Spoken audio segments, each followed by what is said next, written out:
Hola, hola, ¿cómo están? Me da gusto verlos de nuevo, sobre todo por estar leyendo el nuevo libro de Andrés Manuel López Obrador, titulado Grandeza.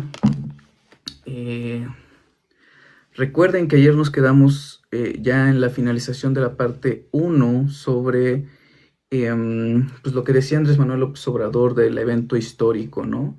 Justo estamos entrando a la parte 2 del libro de este la parte de la grandeza indígena de México. Entonces, en eso justo nos quedamos. Porque haces la... Pero ahora lo hice una hora antes, Wolfgang. Ahora lo hice una hora antes. Una hora antes para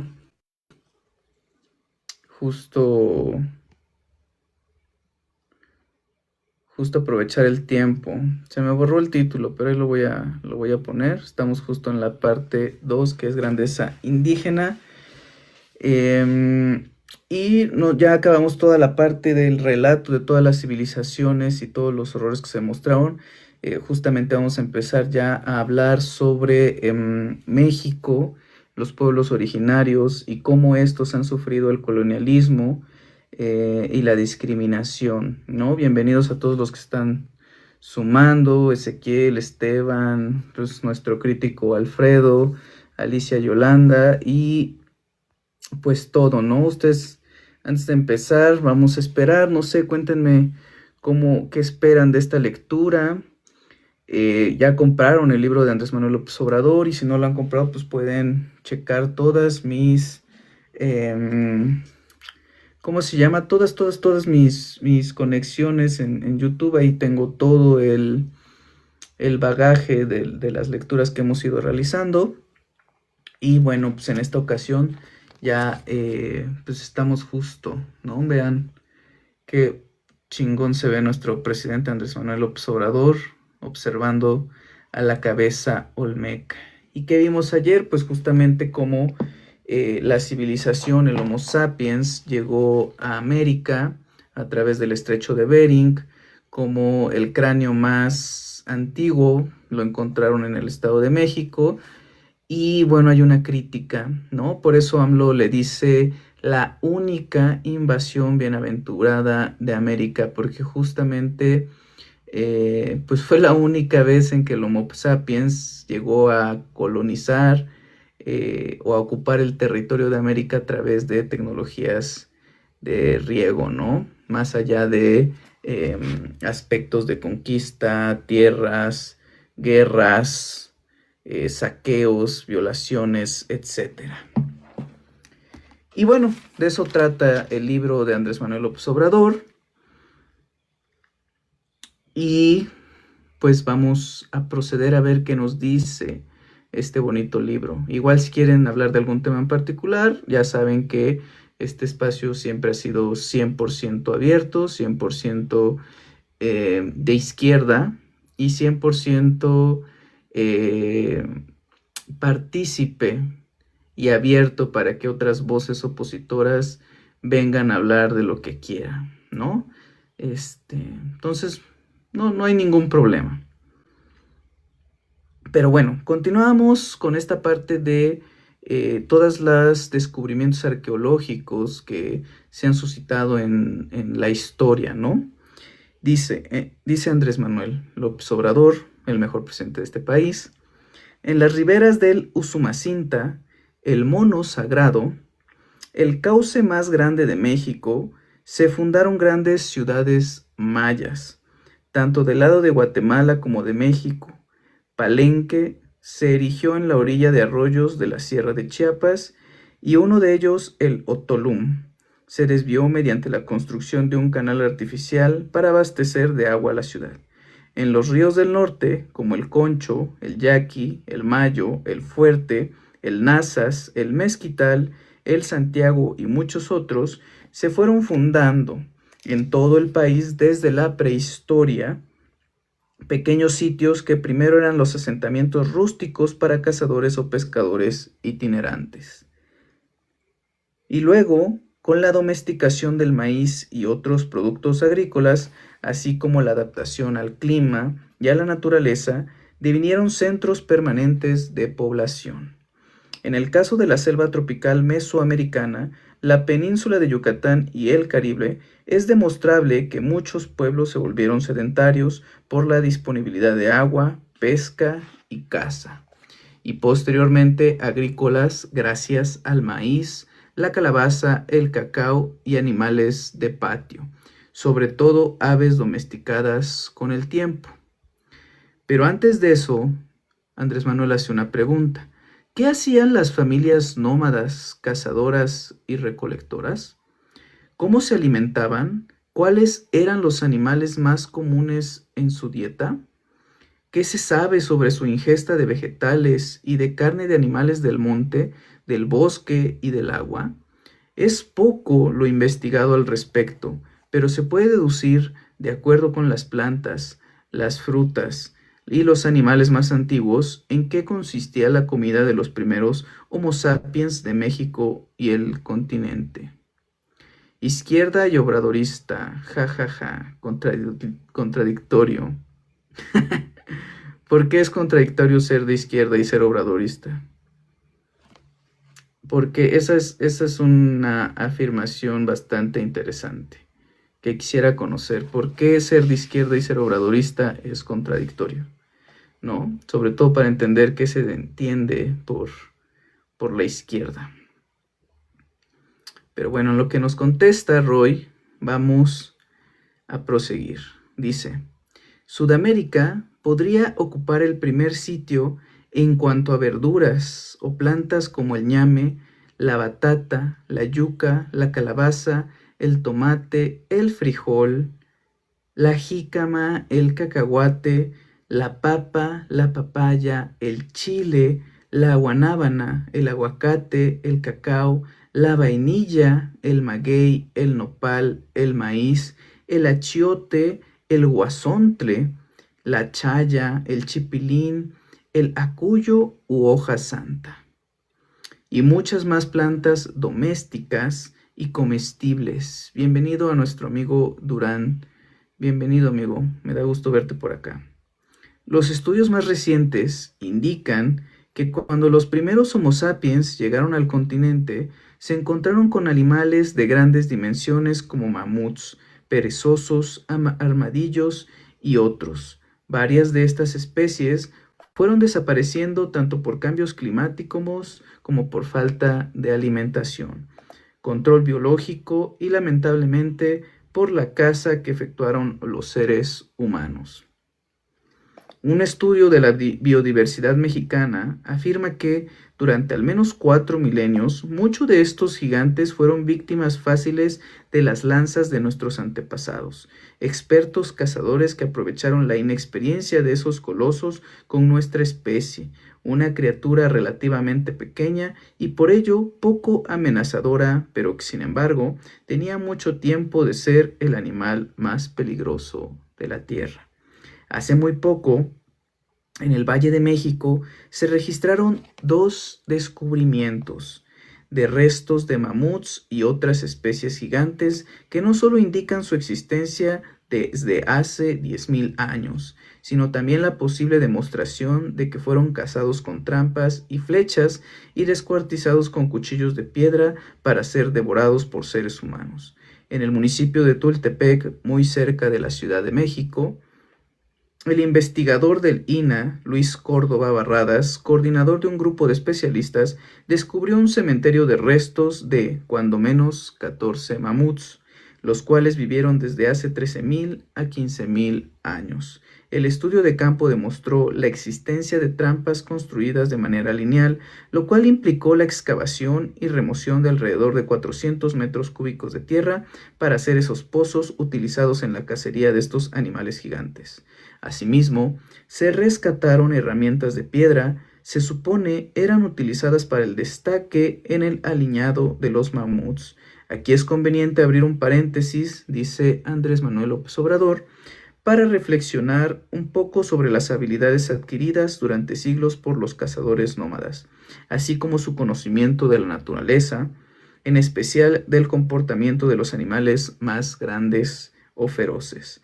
Así como sucedía con la caza de los mamuts, que probablemente implicaba la participación y el trabajo de muchas personas, los indígenas del norte del continente cazaban el águila principalmente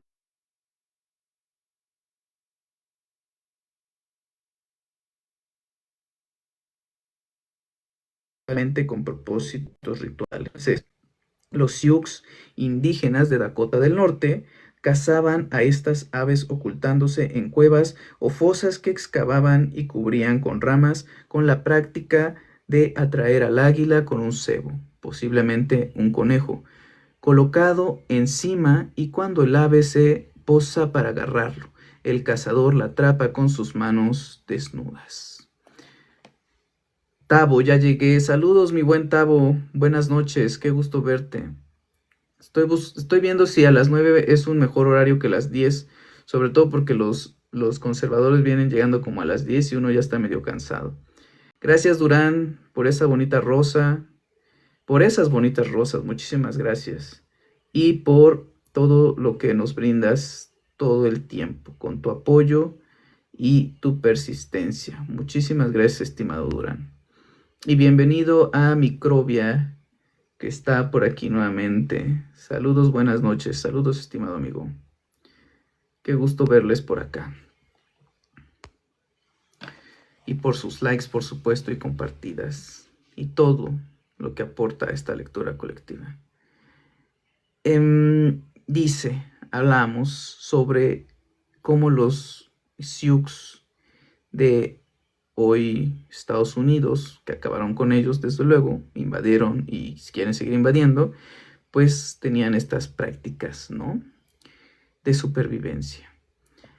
Es más fuerte aún conocer cómo los indígenas mayas, fíjense, vamos a hablar de los indígenas mayas, de las zonas bajas de Tabasco, cazaban lagartos y cocodrilos. Fíjense nada más, es más fuerte aún conocer cómo los indígenas mayas de las zonas bajas de Tabasco cazaban lagartos y cocodrilos. Lo ilustra un relato situado en una ranchería llamada San Pedro, en el municipio de Jonuta, a la orilla de arroyos y lagunas bañadas por el río Usumacinta, y escrito por el explorador y fotógrafo francés Désiré Charnay, quien viajó a esta región del sureste en 1860 para visitar Palenque y otros sitios arqueológicos mesoamericanos. La historia comienza con una plática de Charnay con un lugareño respetado en estos pueblos, quien vivía de la caza o captura de lagartos, tortugas y tigres o jaguares. En el caso de las dos primeras especies,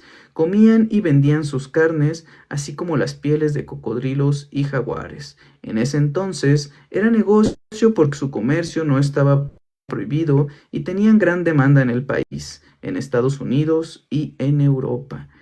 En la conservación, cuando don Juan le cuenta al visitante o huésped sobre cómo es la lucha cuerpo a cuerpo del pescador para vencer al lagarto, el fotógrafo lo duda y dice que le encantaría verlo con sus propios ojos.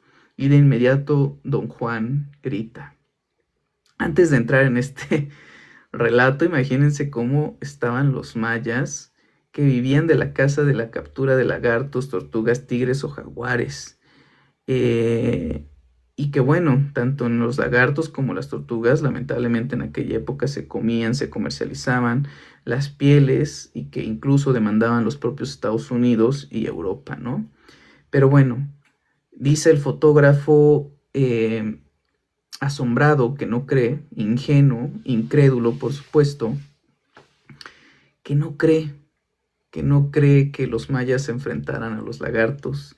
Y don Juan grita: ¡Cirilo! Al tercer llamado de don Juan, un hombretón negro, flaco y nervudo como un tigre salió a su encuentro con el sombrero en la mano. ¿En qué puedo servirlo, don Juan? Este señor quiere verte coger un lagarto y no parece creer en tus habilidades. Ah, eso no es fácil, repuso tranquilamente el indio. Y por darle gusto, don Juan, una piastra para ti, muchacho, de modo que trata de lucirte. Cirilo pidió 5 minutos para prepararse y dijo que se reuniría con nosotros en la orilla de un riachuelo angosto y lento, en la selva, del otro lado del pueblo, en cuanto nosotros debimos tomar una piragua y pedir que nos llevaran hasta allá. Cuando llegamos, Cirilo estaba sobre el ribazo esperándonos, iba desnudo y tenía en la mano un fuerte puñal, cuya hoja de 8 pulgadas de largo parecía un enorme clavo de base cuadrada. Ya había echado a los alrededores una ojeada de buen conocedor. A los 20 pasos nos hizo una señal de que nos detuviéramos y adelantándose a nosotros con precaución, nos señaló un punto de la orilla lleno de macizos de altas hierbas. No había dado más de 10 pasos cuando 2 caimanes de cola corta se hundieron en el río como 2 mastodontes. En menos tiempo del que necesitaba para escribirlo, Cirilo se precipitó con el puñal entre los dientes. O sea, iba así. Se sumergió y no volvió a aparecer. Nos dirigimos a toda prisa hacia el lugar del combate. La situación me parecía palpitante. Nos dirigimos, yo escudriñaba la ribera. Solo un remolino indicaba el sitio donde el indio había desaparecido. Pasaron algunos segundos, largos como un siglo. El agua se agitó de nuevo, como removida por una hélice, y la cola del monstruo azotó la superficie con un golpe terrible. Luego el cuerpo apareció en rápida evolución. Cirilo, cubierto de fango, estaba adherido al vientre del caimán. Desaparecieron otra vez, dejando un largo rastro de sangre. ¡Bravo, Cirilo!, exclamó don Juan. En cuanto a mí, ya no respiraba con la helada de terror, testigo de esa espantosa lucha que lamentaba haber provocado. O sea, primero quería ver y después ya salió como todo colonizador espantado. Estos cuates. Este francés. Imagínense al francés con su bigotito.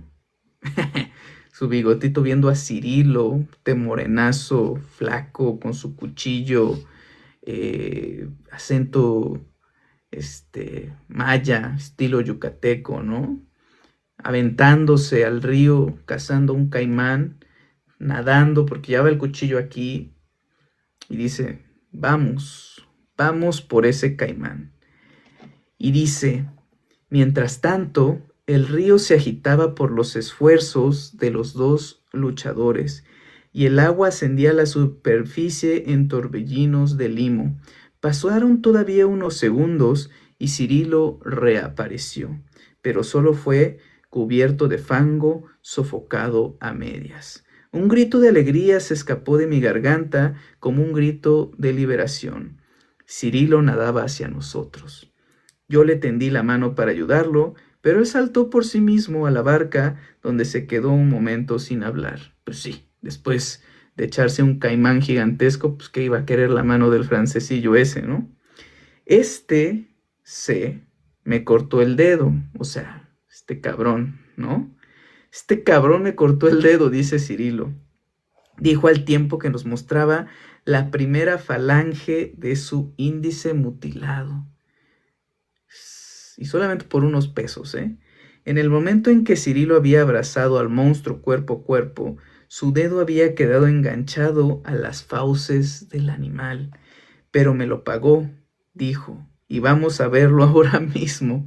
Además, si no sube, pues es probable que esté hundido en el fango. Voy a ir a buscarlo.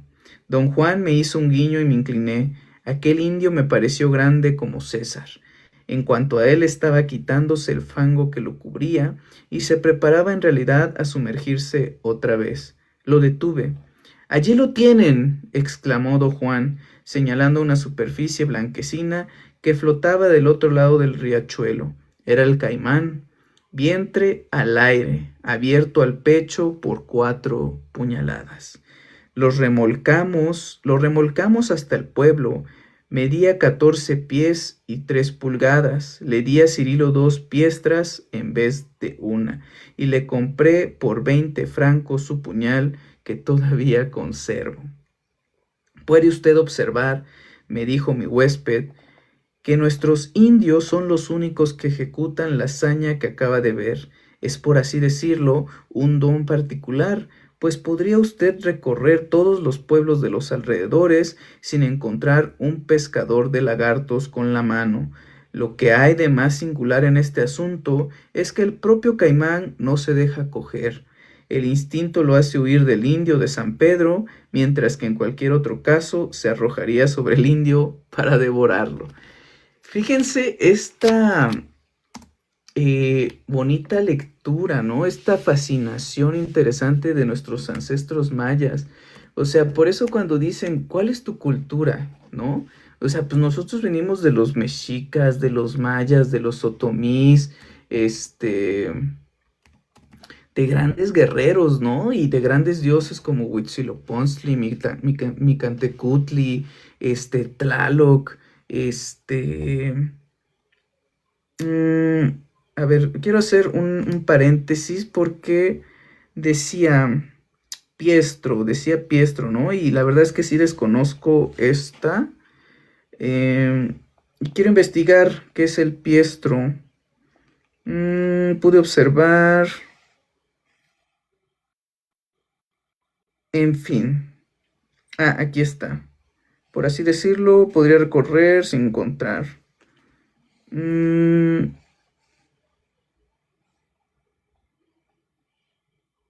Bueno, ya no lo encontré. Aquí está, piestra, era una piestra. Piestra, moneda o pago, ¿no? La piastra, para referirse a diversas unidades, pues sí, era una placa de metal. Una placa de metal. Una moneda de plata. Le dio 2 monedas de plata. Muy buen relato, dice Durán. ¿Qué piensas de que solo porque llegó un avión de USA a Toluca ya gritan invasión los de la derecha? Está muy bueno, ¿no? A ver, voy a buscar cómo... Híjoles, no tengo la imagen. O no sé si la guardé. A ver, déjame ver. Déjame ver si tengo la imagen. Déjame buscarla. Ah, sí la tengo. A ver si me sale. Ah, es esta, ¿no? Es esta imagen donde los de la derecha, pues casi dicen que así vino el avión militar, ¿no? Aquí podemos ver a Godzilla. Creo que es Thor, ¿no? Thor, que además es nórdico. Los tanques y los misiles. Ah, miren, también los gringos nos enviaron a Iron Man. Nos enviaron a Iron Man. Pues ya lo aclaró la presidenta, ¿no? Que no hay ningún aspecto en eso, ¿no? O sea, que además, pues no había tropas y que dado los procedimientos, pues no se requiere de la autorización del Senado. Pero pues eso es lo que opino, estimado. Si quieres, nada más déjame terminar y retomamos el tema. Pero o sea, imagínense, ¿no? Yo les decía, ay, esta cosa siempre me las juega. A ver.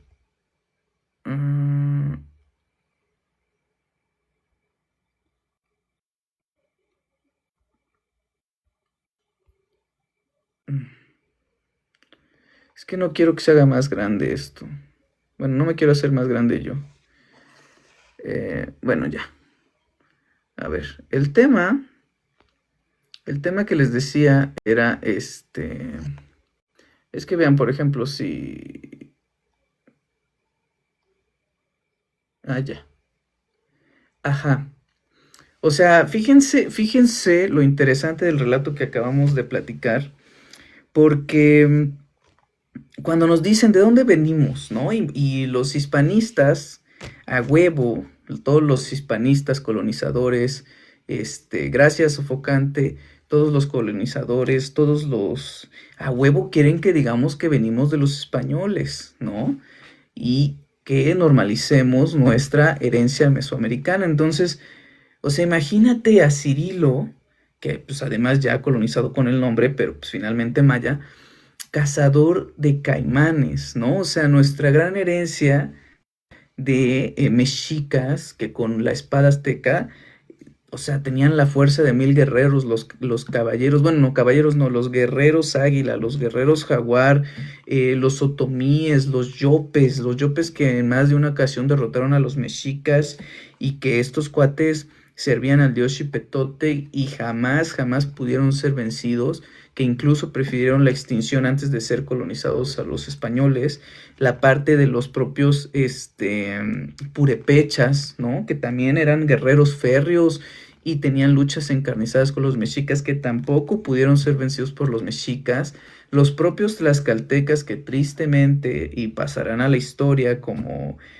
aliados de España, pero que los propios tlaxcaltecas iban y ellos eran los que combatían, ¿no? Porque pues los españoles nunca, suban al jinguero, este cuate Neodel siempre es lo mismo.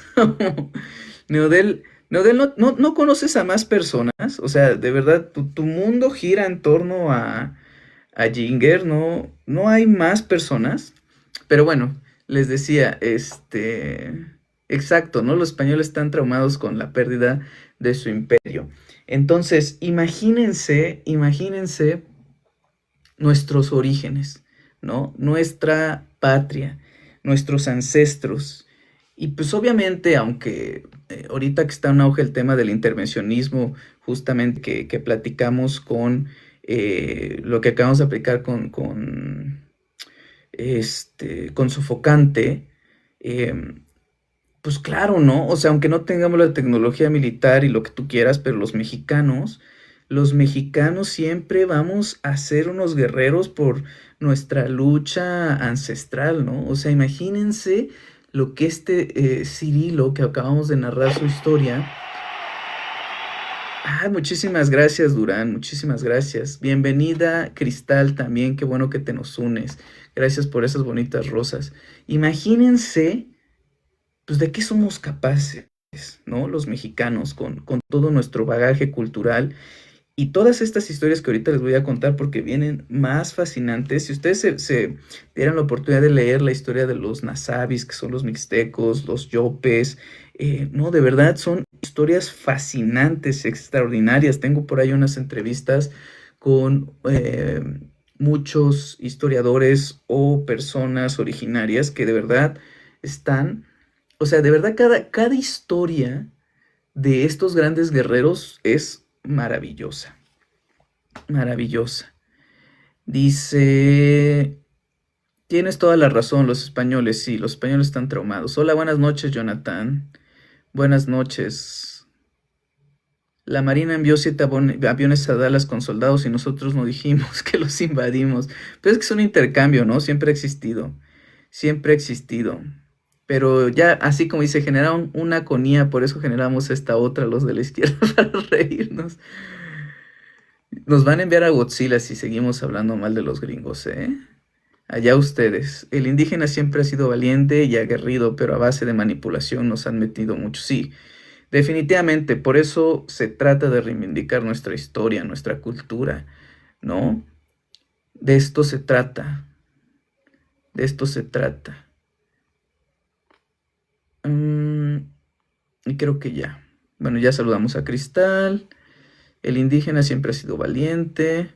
El Jinger pasa de un tema a otro sin presentar argumentos verídicos uno a uno. Ahí se le cae todo. Pues es que a veces lo chistoso es que él habla consigo mismo y se contesta solo, ¿no? Y yo así de... es curioso. Y además ya se nos fue Neonel, o Neodel, gran seguidor. Hace poco salió Nuestros jóvenes con sus experimentos de cohetas y nos faltó el Malinche. Hace poco salió Nuestros jóvenes con sus experimentos de cohetes y no faltó el Malinche criticando. Ay, sí, siempre va a haber de estos, ¿no? Siempre va a haber gente, pues, antipatriota, vendedora de la patria.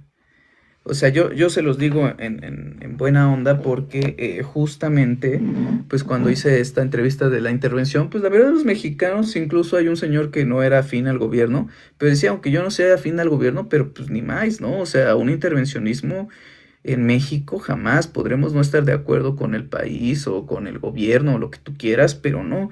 Y en cambio, pues sí me sorprendió, o sea, que es una minoría, ¿no? Porque de cada 10 siempre hay uno, o sea, yo lo manejaría así, de cada 10 mexicanos hay uno que pues sí estaría dispuesto a traicionar a su patria, ¿no? Y a veces muchos lo justifican con desconocimiento,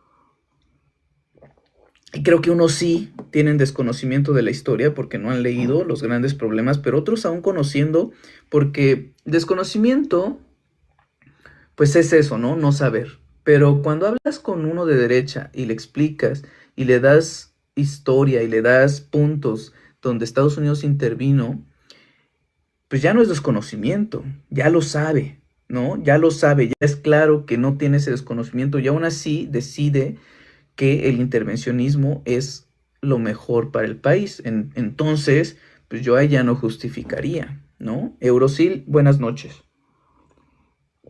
Qué gusto verte, estimada. Pero bueno, pero bueno. Em, ¿Qué sucede? ¿Qué sucede después de este relato que yo les digo de Cirilo, ¿no? Em, para los que llegaron, siempre han existido los traidores. Siempre han existido los traidores. A Jesucristo lo traicionaron. ¿Qué nos esperamos nosotros? Pues sí, ¿no? A Jesucristo lo traicionaron, su propio apóstol. ¿Y cómo terminan los traicioneros? Nada más recordemos esa historia haciendo mención de Jesucristo. ¿Cómo terminan? No terminan muy bien, ¿no? El problema es que hace mucho daño. Es el problema. Barba de Plata Viajero. Saludos, Eduardo. Saludos, Barba de Plata Viajero. Es por el relato español que nuestra gente empezó a creer que el extranjero era mejor que nosotros.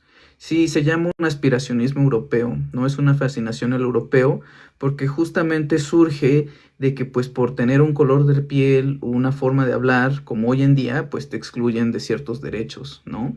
Te excluyen de ciertas partes, te someten, entonces pues las generaciones que van creciendo pues prefieren pues salir, ¿no? O sea, nadie quiere una vida llena de pobreza, de limitaciones. Entonces, ¿qué hacen? Pues dicen, si mi limitación es mi color de piel, mi lengua, mi historia, pues yo no quiero que mis hijos sufran esto, ¿no? Entonces, pues a mis hijos les voy a enseñar a que deben parecerse al europeo, a que deben ser cueritos, a que deben ser de esto, porque no quiero que sufran esta discriminación. Y 500 años después, pues obviamente esto se convierte en racismo, en clasismo, en discriminación, en negación de nuestras culturas. Y cómo es que muchas veces, pues utilizamos como insultos tizoc, indio, eh, por ejemplo, no sé, muchas cosas, ¿no? Muchas cosas, o sea, eh, cuita, ¿no? De Cuitláhuac, bueno, el mande ya lo he mencionado en muchas ocasiones, que es una subordinación, por ejemplo, decían que el mejor indio es el indio muerto, o que los indios son aferrados, son necios, son tercos, ¿no? O por ejemplo, dice esta frase tan deplorable, tan triste que se escucha hoy en día, que la culpa no la tiene el indio, sino quien lo hace compadre, o sea, aludiendo a que los indios son ignorantes. Entonces, y eso es el discurso de la derecha conservadora, pero que pues tiene que ver con muchas otras cosas, ¿no? Bienvenido, Taku Político, gracias por ese quiéreme, qué gusto verlos por aquí. Pero bueno, Andrés Manuel dice en su lectura, 2 añadidos y una reflexión sobre esta tremenda realidad. Primero, que no es casualidad cosa enfrentar a un lagarto. Quienes viven en el trópico saben, hasta nuestros días, que en el agua el reptil puede nadar más rápido que un jaguar y eliminarlo. Cualquier felino, pescado o ave le teme. Y como dicen, aquí solamente los lagartos de aquella época y solamente en aquellos contextos, cuando veían a un indígena, pues preferían correr, ¿no? Es como el meme de que, de que ven a X héroe o ven a Chuck Norris, por ejemplo, y pues los aliens prefieren correr, ¿no? Así los lagartos mayas, ¿no? Veían a los indígenas que llevan por ellos y ellos decían, no, ni más, yo mejor me voy porque aquí me van a cazar. Dice, está en el lugar correcto, amigo. Dice, siento que como a España le va mal con su economía, pero eso sueña con recuperar su viejo imperio. Pero ya no lo va a recuperar porque ya no lo va a recuperar. Ya no lo va a recuperar porque como dijo nuestro cabecita de algodón, aquí está, miren, esto ya no es tierra de conquista. México ya no es tierra de conquista y vamos a defender nuestra soberanía nacional a costa de cualquier precio. Dice, soy obradorista. Sí, efectivamente, Barba Plata Viajera, estás en el lugar correcto. Barba de Plata Viajero, muchas gracias. Dice, entonces, otro hecho, dice Andrés Manuel, además de que es difícil enfrentarse a un lagarto en su propio hábitat, es otro hecho que debe tomarse en cuenta, es que la práctica de cazar o manear lagartos la aprendieron los habitantes de las tierras bajas desde que vivieron como nómadas, o si acaso en las primeras fases del sedentarismo. Forma parte de los conocimientos adquiridos durante siglos de convivencia con la naturaleza. Se trata de lo relacionado con el saber que se obtiene mediante la observación, la práctica y la destreza. Podría encajar, sobre todo, cuando se trata de la supervivencia en la llamada por Levi Strauss como la ciencia de lo concreto, aquello de que la vida es experiencia cargada de significación exacta y precisa, o que cada una de estas técnicas supone siglos de observación activa y metódica, de hipótesis atrevidas y controladas, para rechazarlas o para comprobarlas, por intermedio de experiencias incansablemente repetidas. Cerrando el paréntesis, recordemos lo dicho en un capítulo anterior sobre la construcción del AIFA, se encontró un gran yacimiento de animales prehistóricos. Se trata de restos de 707 mamuts colombianos, 248 camellos, 72 caballos, 15 perezosos terrestres, 2 gliptodontes, 2 tigres dientes de sable y un bisonte. Otros grupos registrados son pecaris, cánidos, peces anfibios, reptiles y aves, lo que nos da la idea clara de la rica diversidad de especies que habitaban en la orilla del lago de Xaltocan a finales del Pleistoceno tardío. Es importante subrayar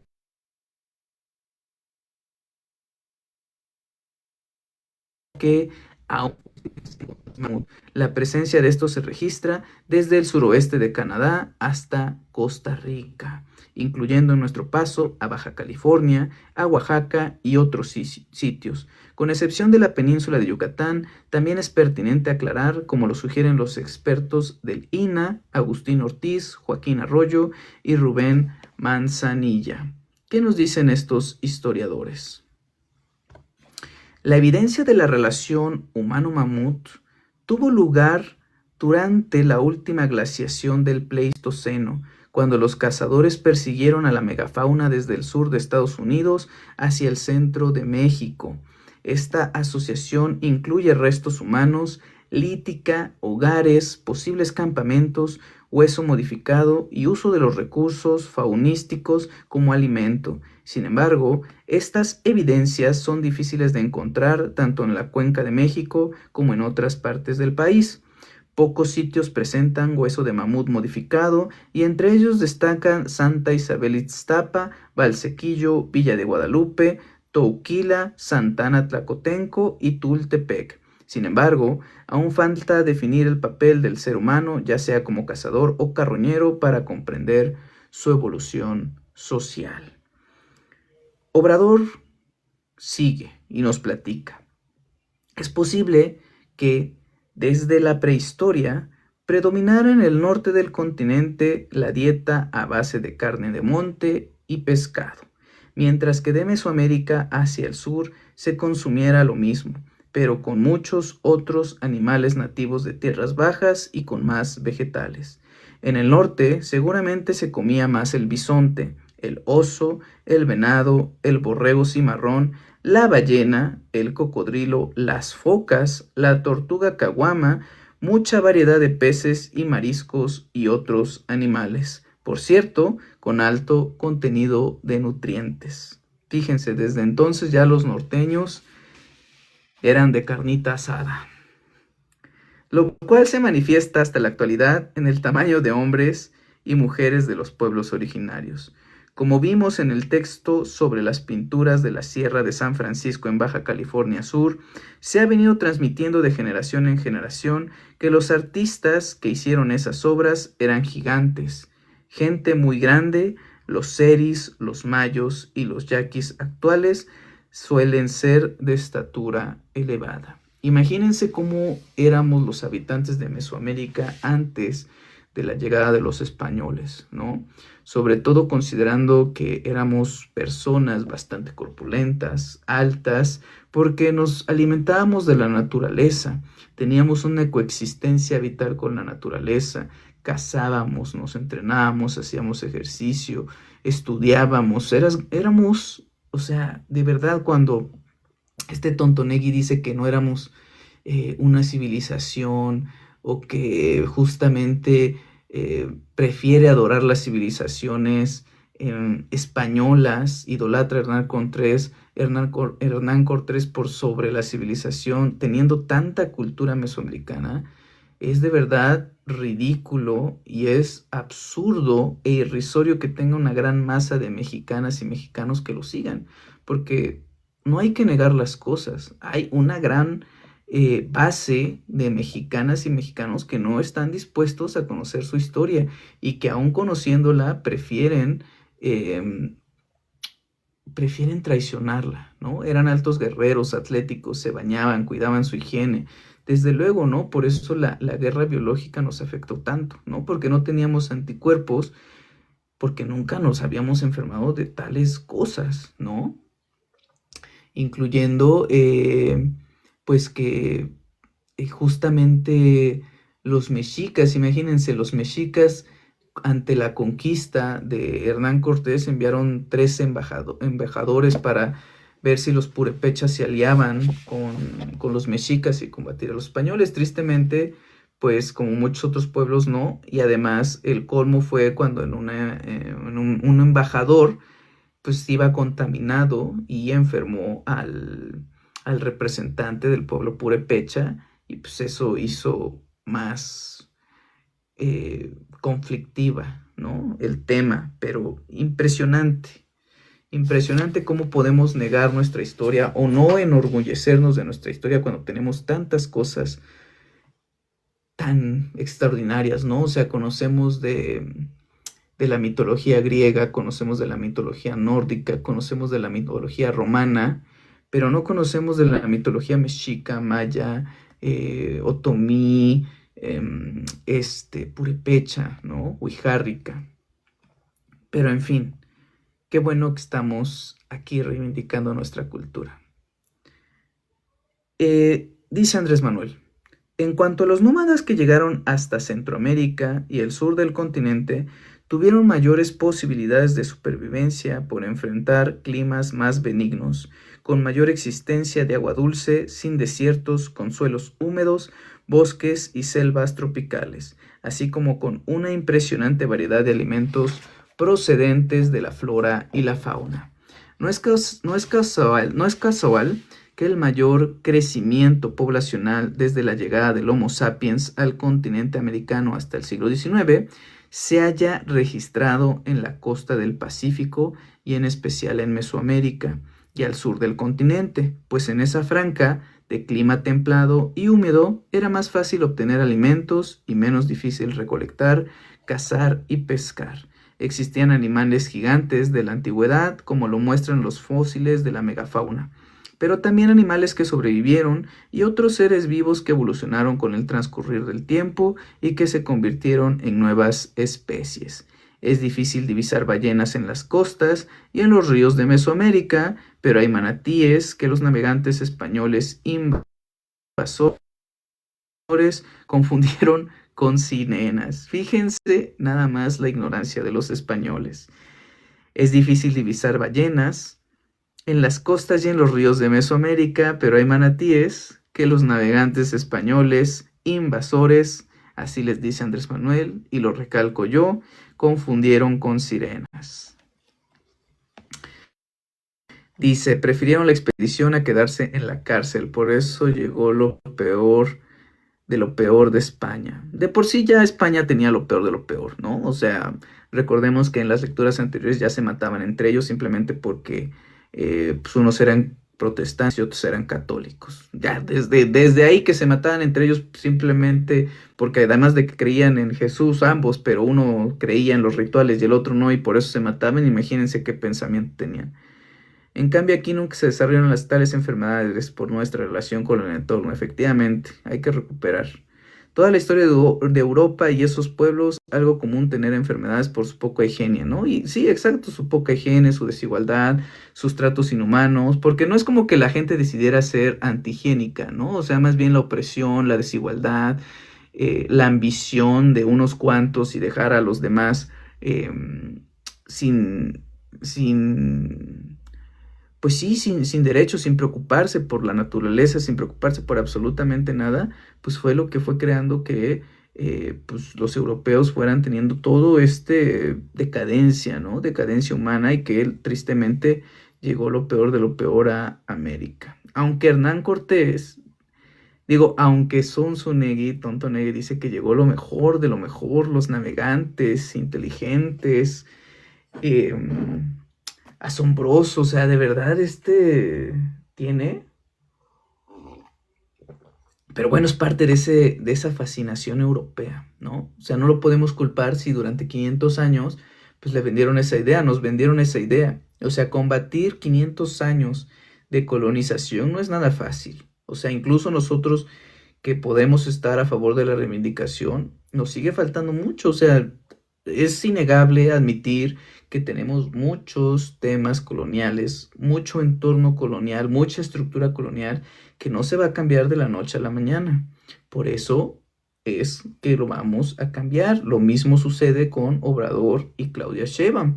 En 7 años, a pesar de que hemos construido un cambio de régimen, una voz de desigualdad, cambios en políticas públicas trascendentales, hemos hecho enojar a la oposición, es imposible que en 7 años logremos cambiar lo que estos traidores a la patria destruyeron en casi más de 80 años de dictadura, de opresión, y que además pues, nos venden el cuento de que hicieron lo mejor por el país, ¿no? Si hubieran hecho lo mejor del país, pues ¿por qué los cambiamos? Así de fácil.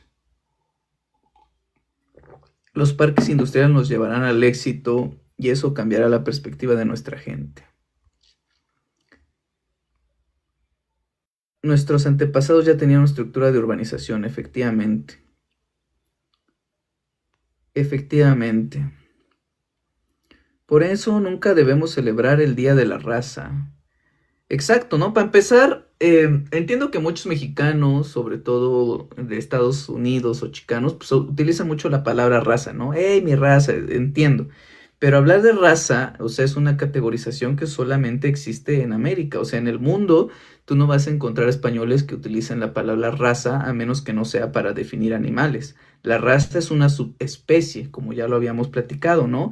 Hay razas en plantas, razas en animales, pero no hay razas en los seres humanos porque todos somos de la misma especie, no somos una subespecie. Es decir, los mexicanos no son una subespecie como para, exacto, no somos perros, ¿no? No somos una subespecie como para decir que somos menores. Cuando nosotros nos decimos raza, es como si nos estuviéramos catalogando como una subespecie, ¿no? Porque eso es una raza.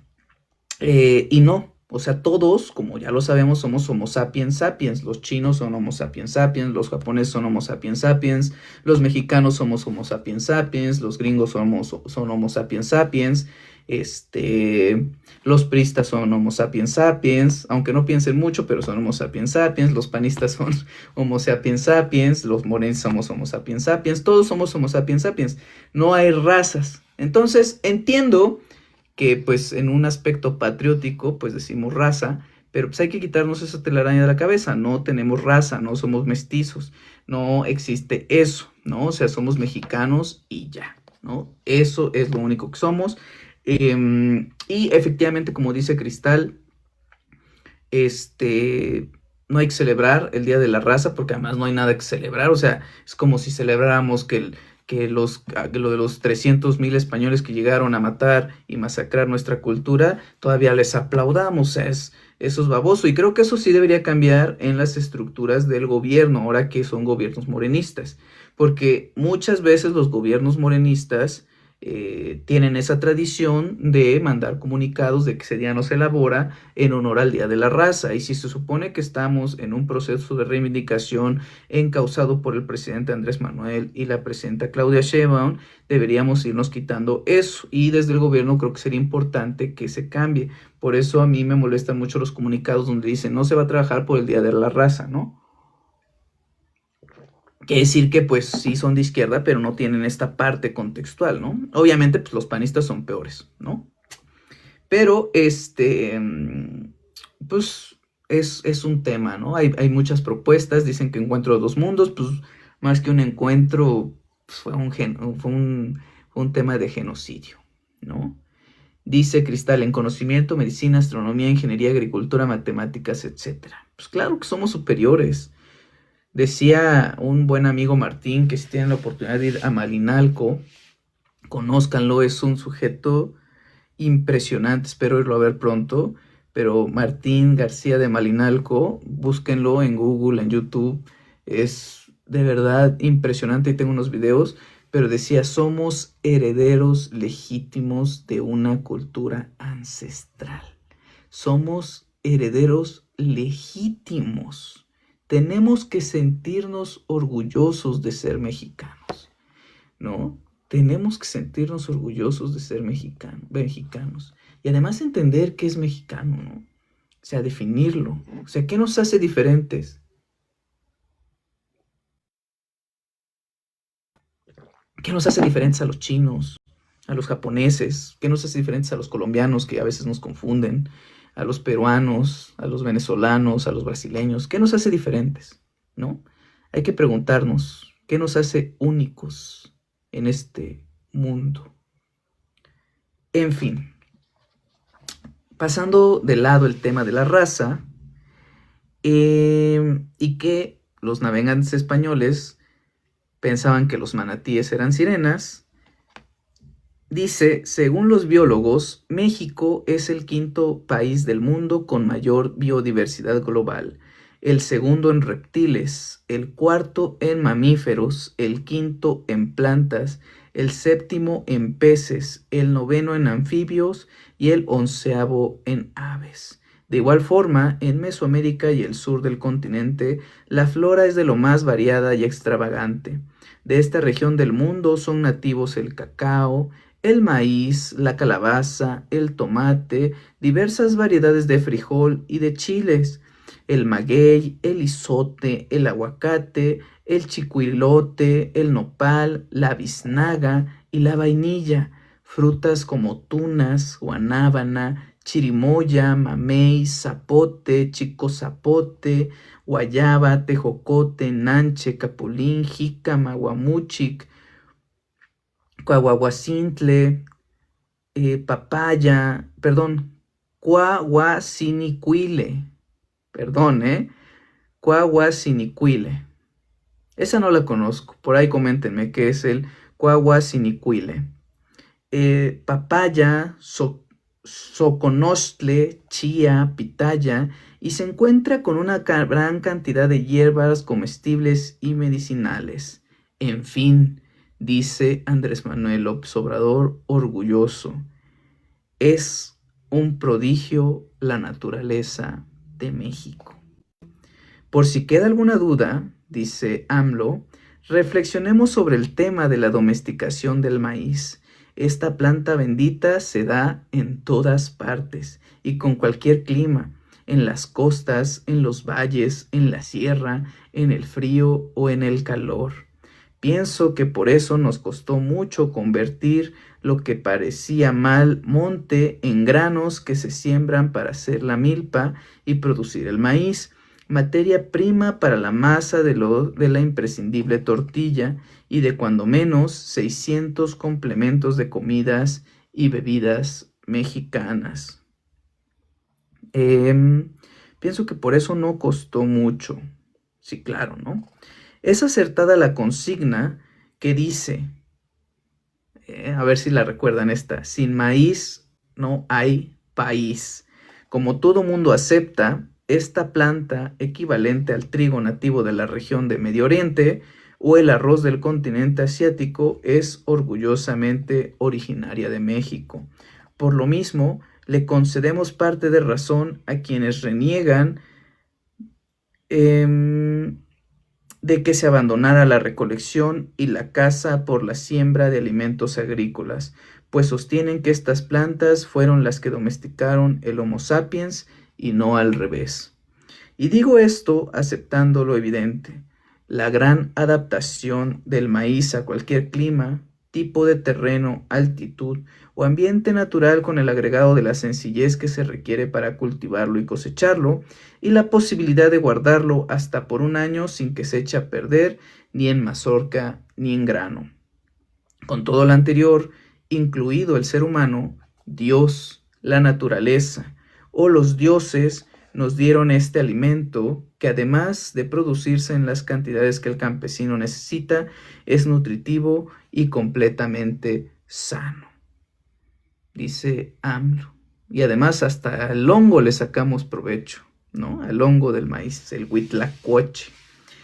Según estudios, el trigo pasó de ser silvestre a tener uso alimentario hasta hace 9.500 años. El arroz tiene una temporalidad de 9.000 años y el maíz, según los últimos hallazgos, se empezó a cultivar en Mesoamérica hace 10.000 años. Es obvio que en ninguna parte del mundo existía este grano. Tan es así, cuando llegaron los invasores europeos, los indígenas mayas chontales de Centla, Tabasco, les ofrecieron en plan de amistad pescado y otros alimentos, entre ellos gruesas de maíz. Los cronistas españoles la llamaron pan de maíz, cuando en realidad se trataba de ricas tortillas. Según investigadores de la Comisión Nacional para el Conocimiento y Uso de la Biodiversidad, México es el centro del origen del país. Aquí se concentra muy probablemente la mayor diversidad de maíz del mundo, y aquí han evolucionado y viven sus parientes silvestres, los teocintles y otros conjuntos de gramíneas relacionadas, especies del género Tripsacum maicillos, en buena medida la domesticación del maíz y, en términos amplios, el cultivo de la milpa tradicional que incluye la siembra del frijol, la calabaza y en ocasiones el chile. Fue el factor principal para el crecimiento poblacional y la creación de los primeros hogares y comunidades de Mesoamérica, algo parecido a lo que sucedió en los Andes con el origen de la papa, la cual se convirtió en el alimento principal de la gran cultura inca. Fíjense cómo esto es interesante, ¿no? O sea, México es la cuna del país y es de los cereales más antiguos del mundo, superando al trigo, al arroz, y qué deliciosas son las tortillas, ¿no? Todo lo que deriva de la tortilla, los chilaquiles, las flautas, las enchiladas, los totopos, las enfrijoladas, este, bueno, pues hasta la torta de chilaquiles, ¿no? Y también estábamos muy avanzados espiritualmente, sin religiones. Claro, Pedro Monje, o sea, espiritualmente teníamos, eh, o sea, esa cosmovisión del pueblo mesoamericano de que en todas las deidades teníamos una dualidad, ¿no? Coatlicue, la diosa de la muerte y de la vida, el propio, la ciudad de Tenochtitlán, el gran templo mayor dividido entre Tlaloc y Huitzilopochtli, o sea, una parte dedicada a la guerra, otra parte dedicada a los cultivos, la dualidad del propio jaguar, ¿no? Del, de Balam, de Balán, a lo que llamamos en la cultura maya, la dualidad del día y la noche, o sea, esa espiritualidad, esa conexión que teníamos nosotros con el universo, con las estrellas y todas las deidades que convertíamos en simbolismos, ¿no? El dios del viento del norte, el dios del viento del sur, Quetzalcóatl y su dualidad Tezcatlipoca, este, o sea, los hermanos, ¿no? Que se anteponían en la oscuridad y la luz. O sea, de verdad es fascinante nuestra cultura. Es fascinante, ¿no? Es impresionante todo lo que podemos aprender. Y fíjense, o sea, hoy en día, pues se invierten millones de pesos en alimentos y que el colágeno y que esto. ¿Y cómo es que con alimentos tan simples, nuestras culturas tenían el potencial, ¿no? O sea, la verdad es que la alimentación hoy en día se ha encarecido, pero además, o sea, no, este encarecimiento no va de la mano con mayores nutrientes y tampoco se requiere tanto, miren, o sea, decía, en términos generales, ¿no? ¿De dónde venían los principales nutrientes de los pueblos mesoamericanos? De la tortilla, del frijol, de la calabaza y del chile, ¿no? O sea, no, con esto no te digo que nada más comamos frijol, chile y tortilla, pero son alimentos básicos que deberían estar en nuestra alimentación. Claro, desde una concepción originaria, ¿no? Porque pues obviamente pues, me vas a decir, oye, me acabo de echar unas papitas con una salsa Valentina. Pues no es chile, ¿no? O sea, a eso no vamos. Y pues, con toda esta parte que trajo el neoliberalismo económico desde Miguel de la Madrid y cuando Salinas de Gortari firmó el Tratado de Libre Comercio, que le rompieron la madre a la agricultura mexicana, que vinieron a traer la semilla transgénica y que obviamente a los campesinos les convenía, ¿no? Porque con un bultito pues sembrabas toda una hectárea y decías, caray, qué productividad. El problema fue que con los años las tierras empezaron a ser infértiles, y pues eso fue decayendo, ¿no? Fue erosionando los suelos de muchas poblaciones de las comunidades y que tristemente hoy seguimos pagando. Por eso es que se prohibió el maíz transgénico. Y aunque los conservadores no lo reconocen o no quieren ver la importancia de nuestro país,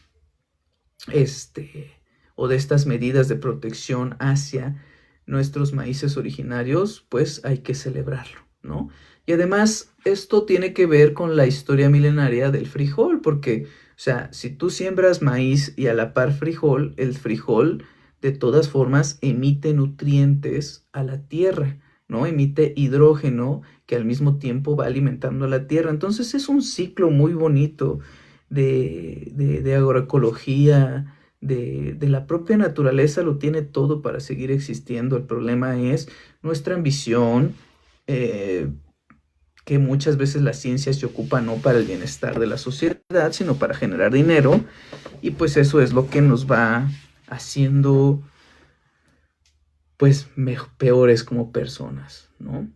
Dice, ellos se alimentan de manera más natural y no nos vamos tan lejos. Nuestros abuelos, padres son más longevos debido a su alimentación. Pues algunos, ¿no? Sobre todo los que están en el campesino, porque hay otros que, pues le entraron a la coca y se murieron muy temprano. También estábamos muy avanzados. En fin,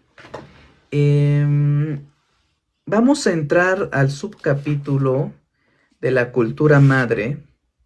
De la cultura madre, ¿eh? Imagínense, ¿cuál es la cultura madre? ¿Cuál es la cultura madre que ustedes, Ay, ya apareció una cosa aquí.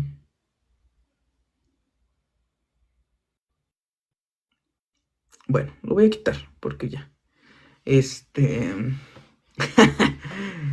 Esas risas, Cristal. La cultura madre, ¿no?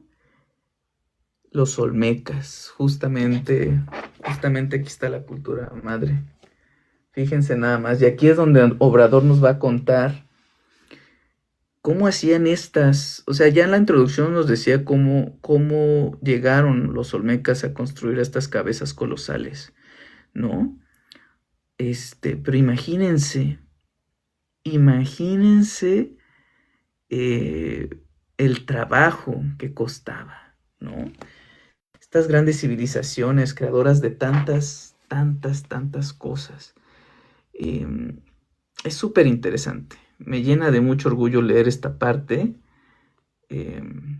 tan trascendental para la historia de la humanidad.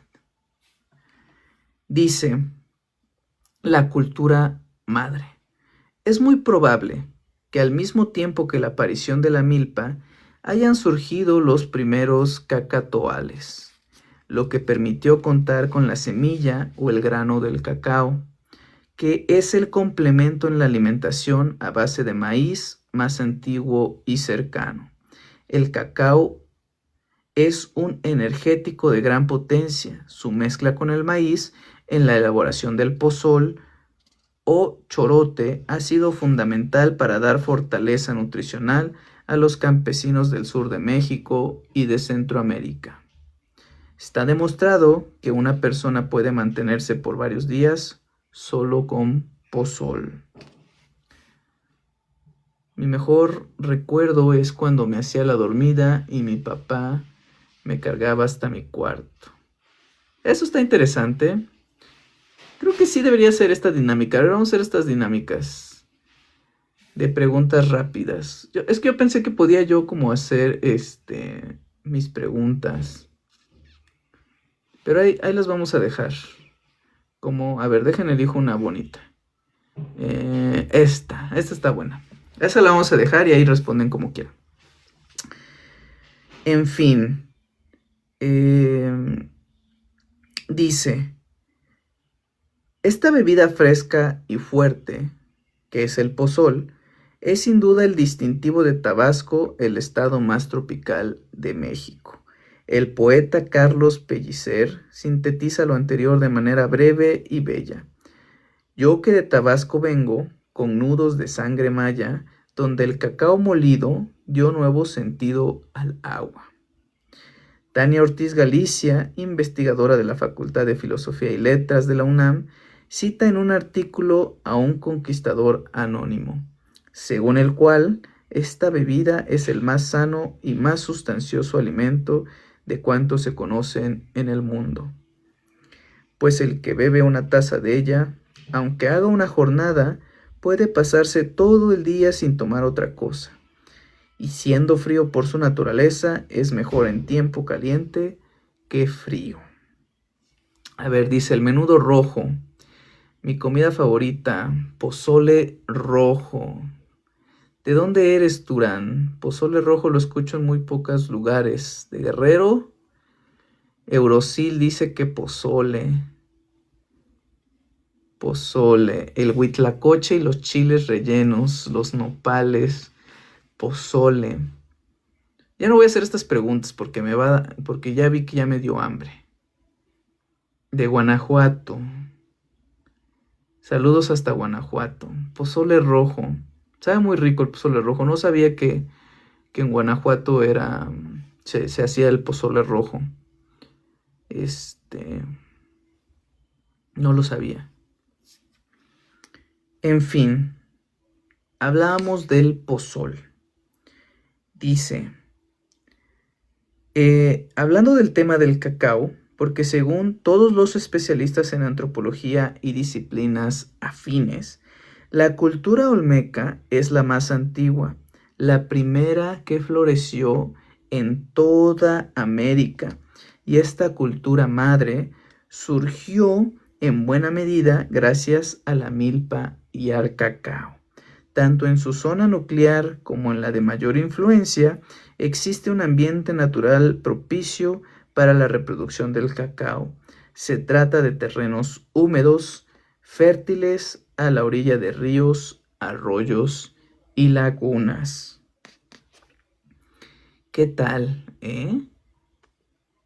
Dice Durán, las enchiladas de carne. Con respecto a la aparición de las primeras comunidades o pueblos en América, todo parece indicar que los asentamientos de carácter cívico, artístico y religioso con mayor rango urbano se ubicaron en San Lorenzo, Veracruz y en La Venta, Tabasco. Ambos sitios pertenecientes a la cultura olmeca.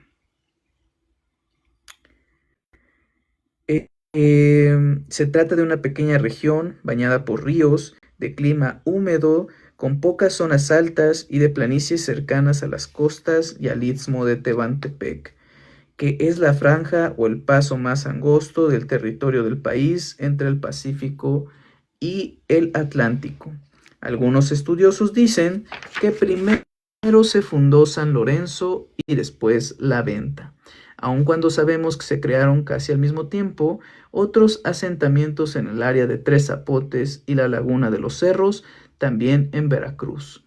Los dos primeros han sido los más explorados o resultaron con mayor desarrollo. San Lorenzo, como ya lo expresamos, está ubicado en una isla de afluentes del río Coatzacoalcos. Como ya lo expresamos, está ubicado en una isla de afluentes del río Coatzacoalcos, en el actual municipio de Texistepec. Al parecer esta fue la principal metrópoli olmeca, la cuna de la cultura madre, la civilización más antigua de América. No de México, Los olmecas no son la civilización más antigua de México, de América. Y aprovechando el tema sobre la colonización tan brutal, qué triste que saber que nuestra cultura madre, qué triste que saber que los olmecas con estas cabezas colosales, este desarrollo astronómico, esta cosmovisión, pues hoy ser olmeca se utilice como un insulto, ¿no? O sea, los clasistas, los conservadores, los de la derecha, los racistas, pues dicen tienes cara de olmeca, ¿no? Así como si fuera un insulto. Tu cara de olmeca, ¿no? Tu cara de azteca. O sea, si de ahí venimos, ¿no? Son las culturas civilizatorias, son las culturas que poblaron nuestra tierra mucho antes de que tú existieras. ¿Y cómo te atreves a insultar? Es como si dijeras, pues, tienes la cara de tu abuelo. Pues sí, ¿qué tiene de malo, no? Son nuestros ancestros. Pero esto deriva de la colonización tan profunda que tenemos hoy en día. Dice, somos muy patriotas, así es. Se hace rojo y blanco y verde en Guanajuato como la bandera. El pozole, Pero, o sea, pero no el caldo, ¿no? O sea, me refiero a que a lo mejor es blanco el caldo, no sé si le echan lechuga, porque hay unos que le echan lechuga y otros que le echan aguacate, o como orégano y el chile rojo, ¿no? O cómo lo hacen así. En fin, quitémonos estas telarañas racistas y corrijamos a todo aquel que utilice eso como insulto, aunque nos cueste la amistad. No es cierto, no tanto sí, pero creo que se puede corregir con muchos aspectos. ¿no? Dice, en San Lorenzo, de acuerdo con estudios de campo realizados en el transcurso de 2 años consecutivos por un equipo de arqueólogos encabezado por los gringos Mitchell D. Coe, bueno, él dice estadounidense, ¿no? Yo tengo ese tema de gringo.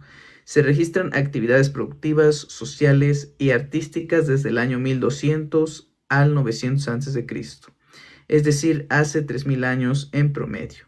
La afinada Beatriz de la Fuente, experta en arte prehispánico, escribió entre 1966 y 1968. Voy a leer esta parte y de ahí abrimos un breve periodo para preguntas y respuestas, comentarios, todo, porque además ya me cansé. Ya me cansé y creo que esto va a estar interesante para la lectura del día de mañana.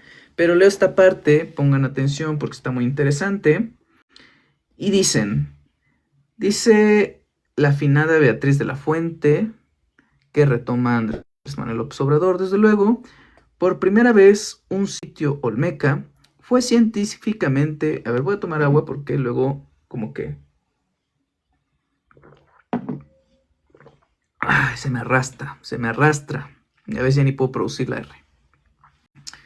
Por primera vez, un sitio olmeca fue científicamente estudiado con un enfoque multidisciplinario que permitía evaluar la cultura que se desarrolló en el área del río Chiquito en las ciudades de San Lorenzo, Tenochtitlán y Potrero Nuevo.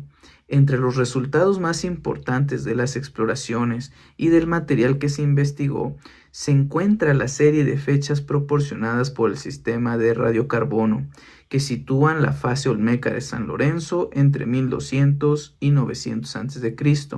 Se estableció asimismo una secuencia arqueológica y se definieron los rasgos que caracterizan cada una de las fases de esa secuencia. Durante las temporadas de trabajo arqueológico, bajo la dirección de Coe, se descubrieron 20 esculturas monumentales y salieron a la luz datos tales como la mutilación intencional de los monumentos y el entierro ritual de los mismos. Las esculturas que habían sido talladas por gente olmeca durante la fase que Coe designa San Lorenzo o inmediatamente antes fueron destruidas parcial o totalmente por el mismo pueblo en un lapso no mayor de 3 siglos. El autor supone una revolución en contra de la dinastía que estaba en el poder. San Lorenzo era el centro de un estado coercitivo. Así, Coe explica el control de una gran población que tenía una religión estatal centrada en el culto de un dios jaguar de la lluvia, que elaboró un sistema de desagües, evidente manifestación de conocimientos de ingeniería hidráulica, y que acarreó toneladas de piedra para labrar los monumentos y de relleno para construir la plataforma artificial donde descansaba el centro ceremonial.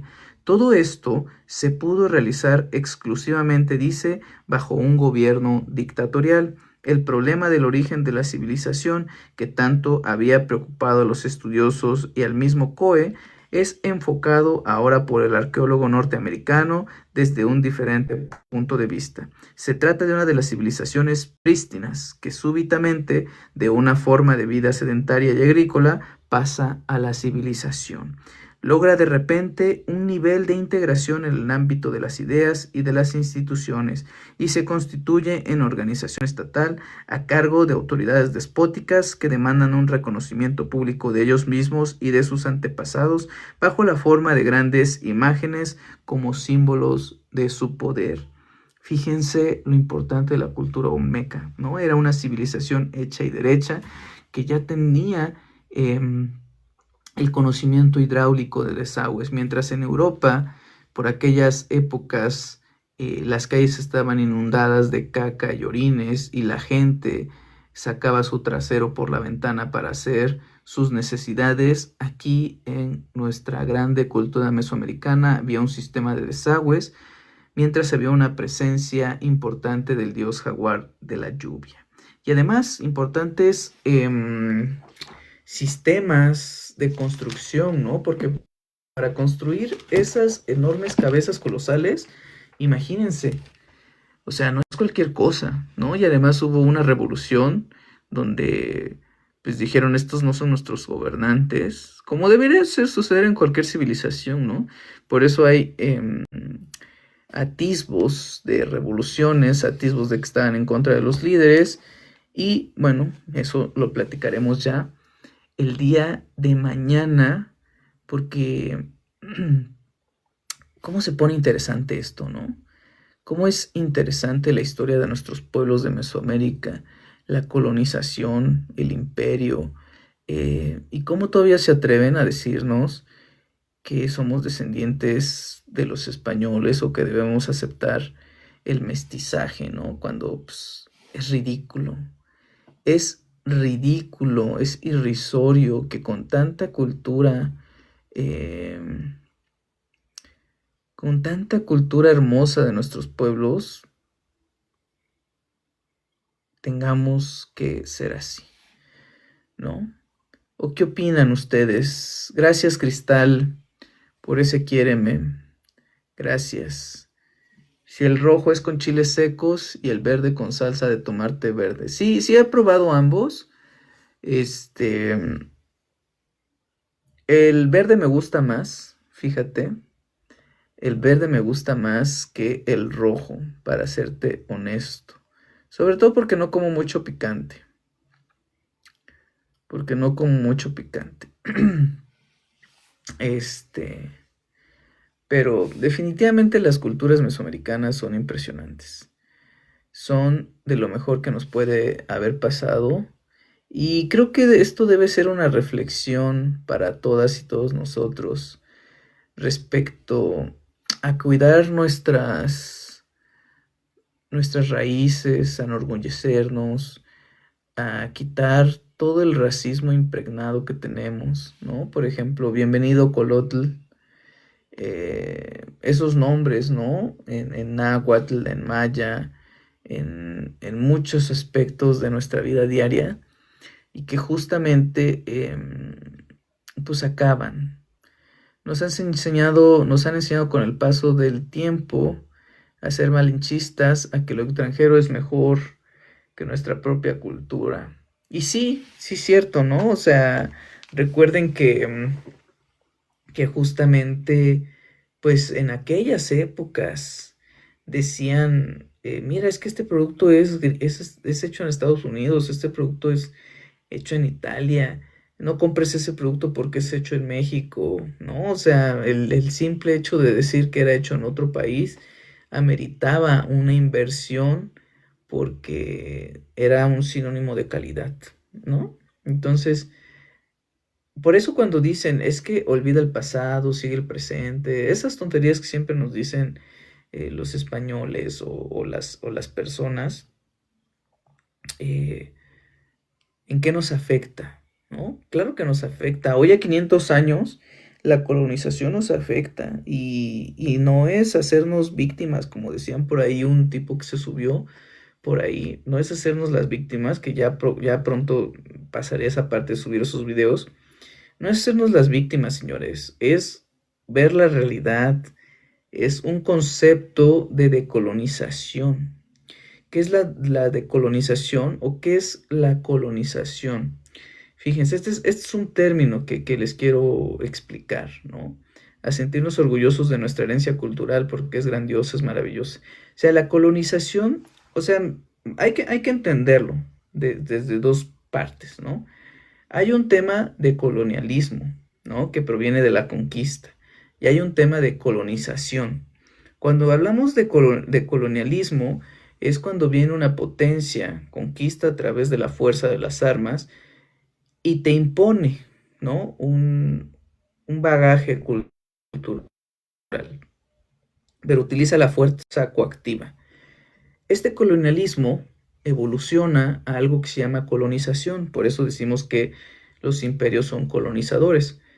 Cuando hablamos de imperios colonizadores o de colonización, en esta parte es la imposición de la ideología, de la cultura, a través de métodos filosóficos, científicos, sociales, antropológicos y religiosos. Y no necesariamente se necesita el uso de la fuerza, ¿no? O sea, lo tenemos hoy en día como muchos mexicanos apoyan a Estados Unidos, o muchos mexicanos prefieren ser europeos, ¿no? Están controlados a través de un poder de facto que no implica que se les imponga la cultura a través de la fuerza, sino más bien controlados por aspectos filosóficos, antropológicos, sociales, sociológicos. Y esta colonización es, en parte, normalizar el estatus de decir la conquista ya pasó, no te afecta en nada, supérala y sigue tu camino.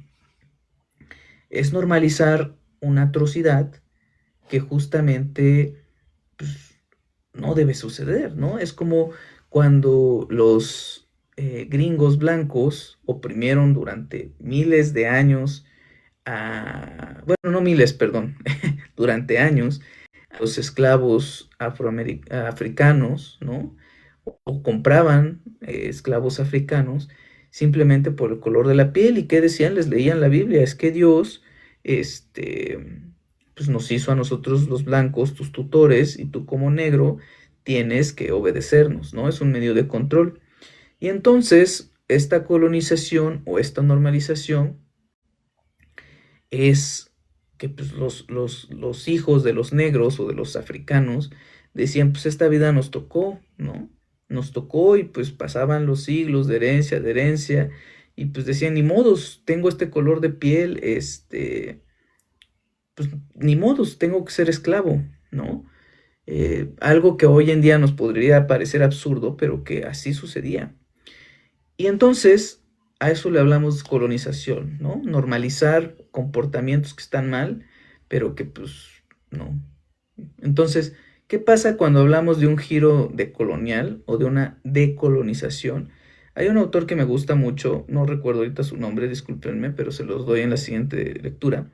Pero el giro decolonial o la decolonización, por eso se llama giro decolonial, es cuando de repente, o sea, por eso dice giro, ¿no? O sea, imagínate que tú estás normalizado y de repente volteas y te das cuenta, oye, es ese espanto de horror, así lo define él, es ese espanto de horror cuando te das cuenta que lo que habías normalizado durante años no está bien. O sea, de repente imagínate un africano esclavizado que tiene más fuerza, más altura, más potencia, más inteligencia que un blanco, se pregunta, ah chinga, ¿por qué soy esclavo? O sea, tengo las mismas habilidades, tengo la misma capacidad. ¿Por qué? Simplemente porque este cabrón dice que es blanco y por eso. Entonces esa decolonización es girar, darte cuenta de que lo que venías normalizando durante décadas está mal, ¿no? Así nosotros, ¿no? O sea, que normalizamos los genocidios, que normalizamos el horror, y que no solamente normalizamos, sino que justificamos la conquista, que decimos que nos vinieron a civilizar. O sea, todos esos cuentos o mentiras que los españoles nos vinieron a contar, que nos vinieron a decir que nuestras deidades eran demonios, que no creas en los nahuales, que los chamanes eran personas que tenían pacto con el diablo. Todo eso, y de repente decir, ah, caray, a ver, espérate. Estos españoles invasores nos vinieron a impregnar su ideología y no está correcto. Tenemos que dar ese giro decolonial, esa decolonización, eso de dejar de normalizar y justamente empezar a criticar las estructuras de poder que están basadas precisamente en el racismo, en el clasismo y en esta parte de fascinación hacia lo europeo. Entonces, a eso nos referimos cuando yo digo colonización y cuando digo que debemos decolonizarnos o dar un giro decolonial, ¿no? Digo, no espero que no les haya aburrido, pero eso, en eso hablamos, ¿no? De eso hablamos cuando empezamos, ¿no? Y además, como lo he hecho en muchas partes, a pesar de que hubo conquistas en España, hubo conquistas en todas partes, solamente en América hubo esta idea de raza y este tema de mestizaje y clasificación por temas meramente fisiológicos. Pero bueno, ya, creo que vamos a ir cerrando esta bonita lectura. Bueno, ya cerramos la lectura, ¿no? Más bien fue un tema de explicación sobre temas que considero yo, creo que son trascendentales, sobre todo porque he escrito varios artículos. Mi tesis se basó justamente sobre la colonización de los pueblos originarios. Y le hice antes que AMLO. Ah, no es cierto, no es cierto. Bueno, sí es cierto, pero no es un tema de competencia con mi viejito chulo. Y pues son temas que la derecha no quiere aceptar, que promueve el hispanismo y que además desde un profundo odio, ¿no?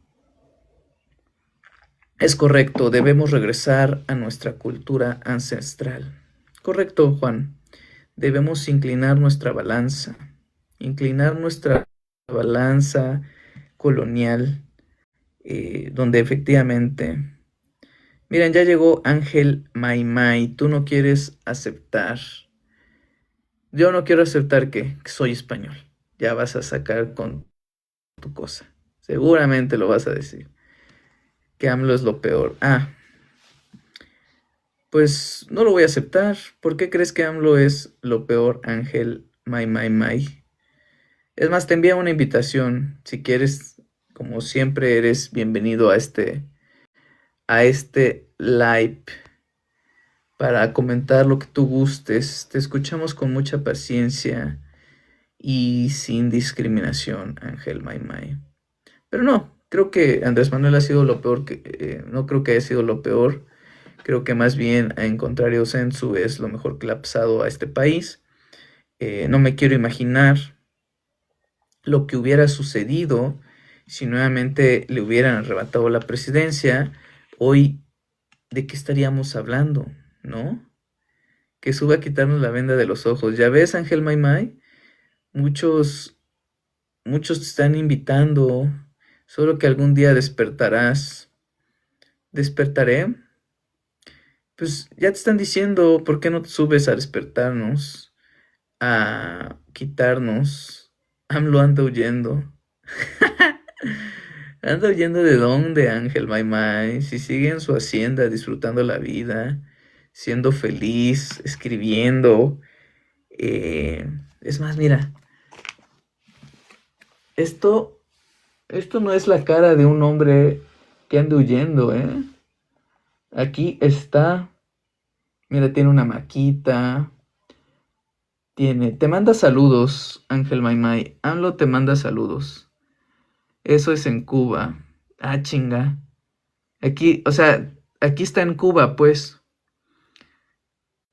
¿AMLO está en Cuba? ¿O cómo? Mira, esa maquita se ve muy cubana, ¿eh? Ese porte cubano que tiene Andrés Manuel, velo nomás.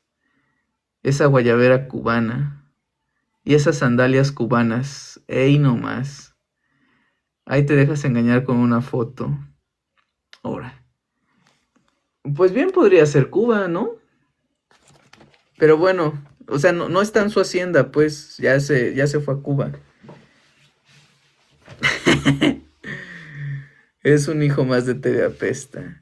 De verdad que cada cosa con o sea, fíjate con los argumentos con los que nos quieren abrir los ojos. Con eso. Ahora resulta que AMLO... Pero a ver, lo que no entiendo, Ángel Maimai, es si está huyendo, si está huyendo, ¿a dónde está huyendo? ¿No? Porque supone, según lo que tú dices, que está en Cuba. Pero si va a huir de Cuba, ¿ahora dónde va a huir? ¿No? Bienvenido a Yowal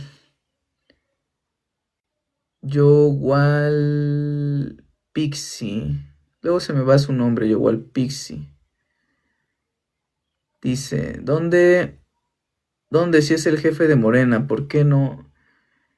Dime, si es el jefe de Morena, ¿por qué no andan defendiendo su partido? Para empezar, no es el jefe de Morena, o sea, es el fundador. Y hace muchos años se lo dijo muy claro Ángel Maimai, él se retiraba de la política y solo saldría por 3 razones: para defender la soberanía nacional, que justamente ya lo hizo cuando Trump sacó su locura, para defender a Claudia Sheinbaum y para defender un posible fraude electoral, ¿no? Entonces, pues tampoco es de a huevo, Ángel Maimai, trabajar toda la vida. O sea, yo creo que todos en su momento, pues vamos a llegar a decir que ya, o sea, ya basta, ya me voy a dedicar a lo que me gusta. AMLO es el mejor presidente de los últimos tiempos. Efectivamente, Pedro Monge.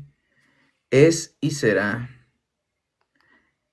Claro que sí, Ángel Mamay. Es y será el mejor presidente de los últimos tiempos. Qué bueno que ya te estamos haciendo cambiar, Ángel Maimai. Qué bueno que ya te estamos haciendo cambiar. Qué bueno que hayas dicho es y será el mejor presidente de todos los tiempos. Porque es hombre de palabra. Dijo que se retirará de la política. Joshua Política. Saludos, amigo. Gracias por unirte. Ay, te envié una invitación, perdón. Bueno, sí. Hola, hola. Hola, Perdón, te envié, te envié una invitación, pero bienvenida. Veo que chin, por ahí nos equivocamos. Hola, buenas noches. Soy una duda. ¿Cómo defiendes a la izquierda y la derecha? Ah, ¿cómo defines la izquierda y la derecha? Strange Pierre. Eh, envió una invitación, pero estaba guapa, la muchacha, la verdad. Qué triste que no se quedó. Ah, este, ¿cómo la defino? A ver, es complicado, ¿no? Es complicado sobre todo porque se entienden de diferentes contextos. Yo, como lo he dicho muchas veces, para definir izquierda, su careta de la muchacha, sí, ¿no? Me pasa muy seguido, ya voy a mejorar esto porque, ¿se acuerdan cuando nos ha parecido que enviamos invitaciones a estos de la India y quieren jugar? Ya se me pasa. Pero bueno, ¿cómo defino la izquierda y la derecha? A ver, el primer aspecto que hago yo para las definiciones eh, es dividirlo, ¿no? En un aspecto em, social, por decirlo así, y en un aspecto económico. Cuando hablamos de izquierda en un aspecto social, o de derechos, o de progresismo, hablamos que ser de izquierda se evoca más a temas más liberales en un aspecto de ser pro aborto, ser pro portación de armas, ser pro legalización de las drogas, que tiene que ver más orientado a temas, eh, pues sí, progresistas, ¿no? Ese es un aspecto. En cambio, los de la derecha o los conservadores, pues tienden o su inclinación, bueno, justamente cuando hablamos de las culturas, los de la izquierda tienden más a hablar sobre la defensa de los pueblos originarios, la reivindicación de la cultura, la tierra, todo eso, ¿no? En cambio, en la derecha tiene que ver más con un aspecto conservador, de ahí el nombre conservadores, no es un tema de insulto ni nada, por eso son de derecha, porque prefieren conservar el status quo. Entonces, ¿qué es el status quo? Pues obviamente la familia tradicional. Ah, bueno, en la izquierda pues es pro LGTB, pro etcétera, ¿no? En cambio, en la conservadora o en la derecha, pues es justamente mantener el status quo. ¿Cuál es el status quo?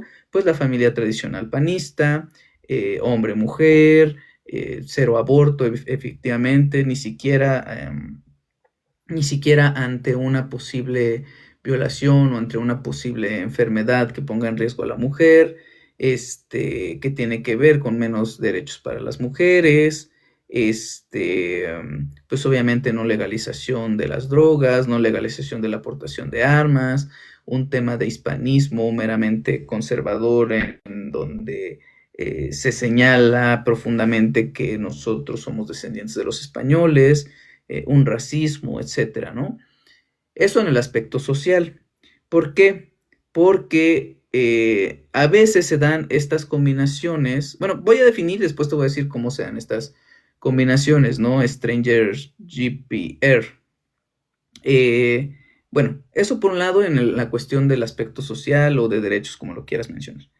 Y esto lo quiero hacer muy, muy eh, mencionado porque por eso Chumel decía que era de izquierda, ¿no? Porque se abocaba a esa parte. Ahora, ¿cuál es la otra parte importante de la izquierda, ¿no? Entonces, definiendo la parte social, nos vamos a la parte económica. ¿Qué tiene que ver la izquierda con el aspecto económico? A ver, ser de izquierda no es ni ser socialista ni ser comunista.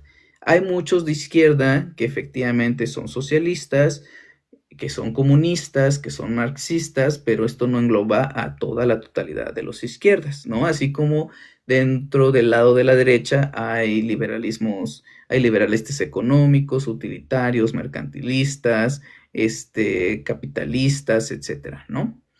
Entonces, cuando hablamos de izquierda, hablamos sobre una distribución de la riqueza de manera colectiva y equitativa. Hay un profundo sentimiento porque los medios de producción estén en manos de la colectividad y que de la colectividad emane un mejor desarrollo, ¿no? Hablamos en la izquierda, por ejemplo, de un Estado fuerte, donde el Estado tenga el control de ciertos sectores estratégicos, no solamente del monopolio del poder, sino sectores estratégicos como la energía, el petróleo, los recursos naturales, el control del campo, etcétera, ¿no? Eso es un Estado fuerte en la izquierda. ¿Cómo se contrapone con lo de la derecha? Porque la derecha lo que busca es justamente todo lo contrario, que el Estado no intervenga en ningún aspecto de la vida económica. ¿Y cómo no atiende? Bueno, que el Estado únicamente se dedique a vigilar el tema de la justicia y de la aplicación de la normatividad en caso de que haya un delito, ¿no? Por eso en la derecha lo que buscan es que un Estado no se intervenga en sectores estratégicos y que por el contrario las empresas paraestatales, citamos en México Pemex, CFE y las otras que existen, Cepomex, eso tenga que privatizarse y que solamente se regule bajo un mercado, ¿no? Que es la mano invisible que manejaba Adam Smith y que el liberalismo económico sea lo que justamente va a regular pues el mercado, ¿no? Por otra parte, en la izquierda no solamente es la apropiación colectiva de los bienes de producción y esta parte de que debe haber un Estado fuerte, en muchas ocasiones keynesiano, donde pues, el Estado sea el rector de ciertos ejes, sobre todo para alimentar la soberanía nacional, pero tiene que ver también con esta parte del fortalecimiento y el control de muchos aspectos públicos, ¿no? Desde derechos sociales, derechos colectivos, una preocupación por los derechos hacia las personas, o sea, en un estado de izquierda, o lo que defiende la izquierda son los derechos colectivos, como que el Estado garantice, o sea, no solo otorgue, sino garantice el derecho a la salud, el derecho a la educación, el derecho a la vivienda, el derecho a la alimentación, derechos que por sí solos el Estado tiene que hacerse cargo independientemente de si ganas mucho, de si ganas poco, de si eres discapacitado, de si no eres discapacitado. O sea, todas las personas en el ideal de izquierda deben de tener un estatus mínimo de derechos, ¿no? O sea, cualquier persona trabaje o no, trabaje mucho o no trabaje mucho, tiene que tener una vivienda, tiene que tener acceso a la educación, tiene que tener acceso a servicios de vivienda, porque esto equilibra, pues, obviamente, situación de desigualdad. Entonces, lo que buscamos, la gente izquierda, es mayor igualdad y una mejor distribución de la riqueza. ¿Cómo se contrarresta con la derecha, estimado Strange GPR? En la derecha, lo que se busca es el fortalecimiento del individuo, ¿no? Hay un individualismo donde se supone, o su teoría es que el ser humano por sí solo es egoísta y ese egoísmo lo hace individualista, pero al momento de que el ser humano crece de manera individual, ese mismo arrastre y esa ambición va haciendo que las demás personas vayan creciendo, ¿no? Por esa competencia donde todos quieren crecer y todos de manera individual se van inspirando, etcétera, ¿no? Aquí obviamente te estoy diciendo lo que dice la teoría, ¿no? Porque justamente el individualismo hace que pues las personas a costa de lo que sea van creciendo aunque tengan que oprimir a los demás. pero esas como ellos piensan, por eso son de derecha. Entonces, este individualismo económico, ¿qué sucede? Ellos parten de que todos nacemos con igualdad de oportunidades, tanto el pobre como el rico, y por eso siempre hacen mención de la meritocracia, nacen en igualdad de oportunidades. Al momento de que dicen eso, creen que tanto el rico, que tiene un chorro de privilegios, tiene los mismos derechos que el pobre que nació en una desigualdad profunda, ¿no? Este, y esta desigualdad profunda que defienden los de la derecha dicen, todos partimos de una igualdad de oportunidades, por eso entonces no debe haber derechos colectivos, ¿no? Porque a ellos les molesta que haya un acceso a la vivienda, un acceso a la educación, porque les molesta que eso proviene de los impuestos de los grandes capitales. Y solamente así hay un equilibrio. Pero entonces, a ellos les molesta eso porque dicen, todos nacemos en igualdad de oportunidades y pues el Estado no se tiene que meter ni en educación, ni en vivienda, ni en programas sociales. Bueno, programas sociales es para eso, ¿no? Ni en alimentación ni nada. O sea, el libre mercado es el que define y solamente el esfuerzo de nosotros como individuos es lo que nos va a alcanzar a tener una casa, una educación, todo, ¿no? Por eso, digamos, en muchos países el sistema de salud es privado y solamente quienes tienen acceso a recursos para pagar salud, pues son los que tienen derecho a sanarse, ¿no?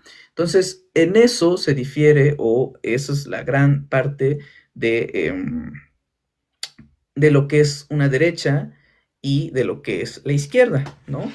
Ahora, a veces, estimado Strange Pierre, se dan casos muy raros, ¿no? Y por eso muchas veces la gente de derecha pues sí tiene atisbos de izquierda y muchas veces los de izquierda pues tienen atisbos de derecha, ¿no? Porque finalmente hay contextos en los que no todos tenemos que ser izquierda al 100%, ¿no? O sea, no tenemos que ser meramente comunistas, no tenemos que ser meramente marxistas, no tenemos que ser meramente, por ejemplo, defensores de Maduro, ¿no?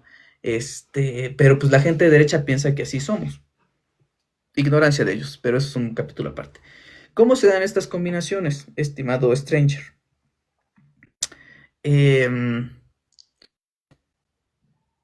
Estoy tratando de reflexionar. A ver, hay veces que en la derecha hay personas que, pues, aunque piensan,